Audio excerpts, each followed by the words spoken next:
केंद्रीय स्वास्थ्य मंत्री डॉक्टर हर्षवर्धन ने कोरोना पर वीडियो कॉन्फ्रेंसिंग के जरिए सभी राज्यों के स्वास्थ्य मंत्रियों के साथ बैठक की। बैठक के बाद कहा, भारत अभी तीसरी स्टेज पर नहीं पहुंचा है। 5 लाख लोगों के लिए किए गए टेस्ट।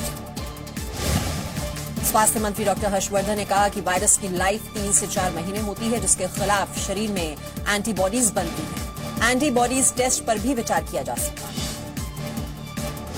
पंचायती राज दिवस के मौके पर पीएम मोदी ने वीडियो कॉन्फ्रेंसिंग के जरिए देश भर की पंचायतों को संबोधित किया।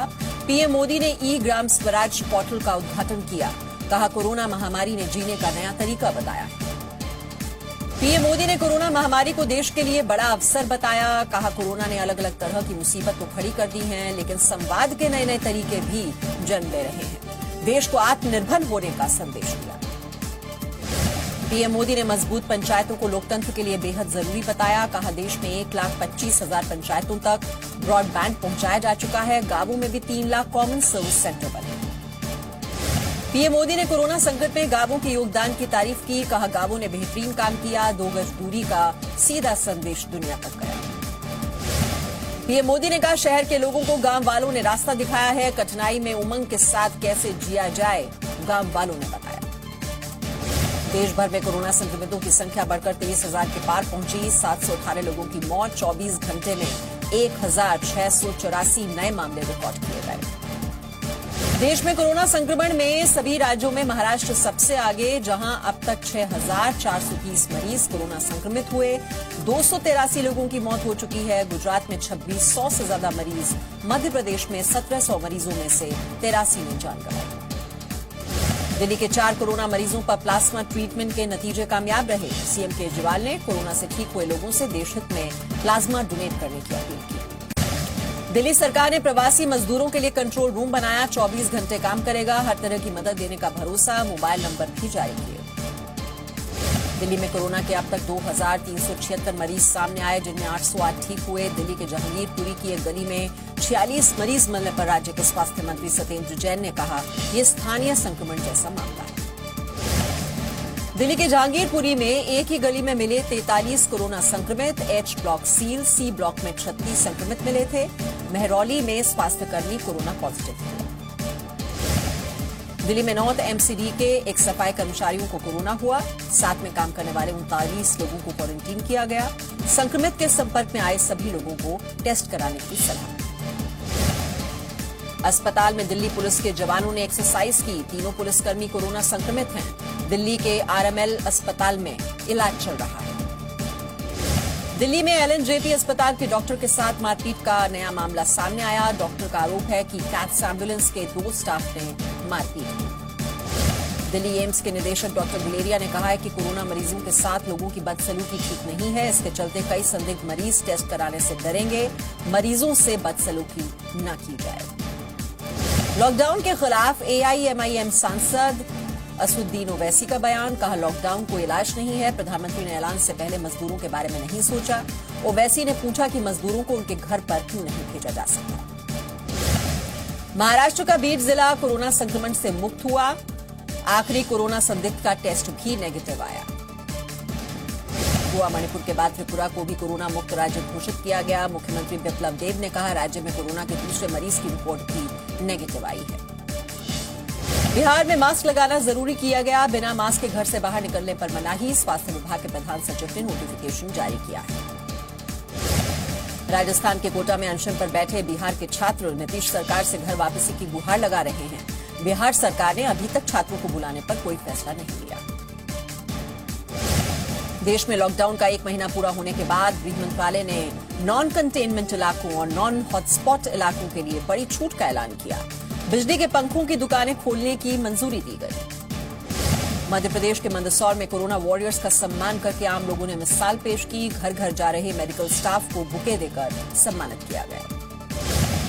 पालघर में 2 साधुओं की हत्या के मामले में बॉम्बे हाईकोर्ट में याचिका दाखिल। एनआईए से जांच कराने की मांग। पालघर में 2 साधुओं समेत 3 लोगों की बेरहमी से हत्या की गई।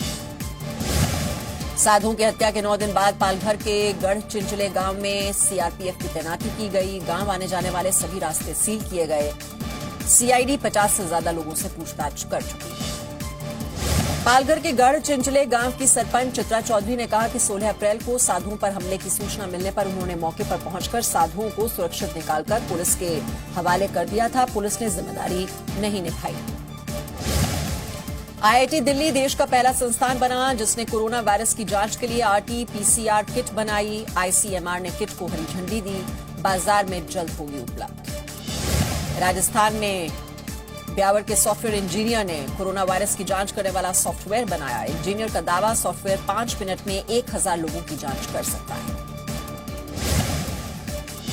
रूस ने दवाओं की आपूर्ति किए जाने पर भारत का आभार जताया। भारत में तैनात रूसी राजदूत ने कहा, भारत ने दवा भेजकर दोस्ती की मिसाल पेश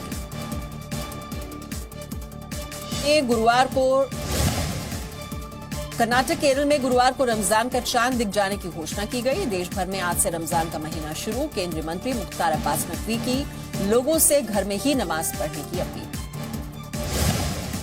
कोरोना महामारी का असर रमजान की खरीदारी पर। तिरुवनंतपुरम की मार्केट में खरीदारी को लेकर बहुत कम लोग नजर आए। लॉकडाउन के चलते मार्केट में कुछ ही दुकानें खोली गई।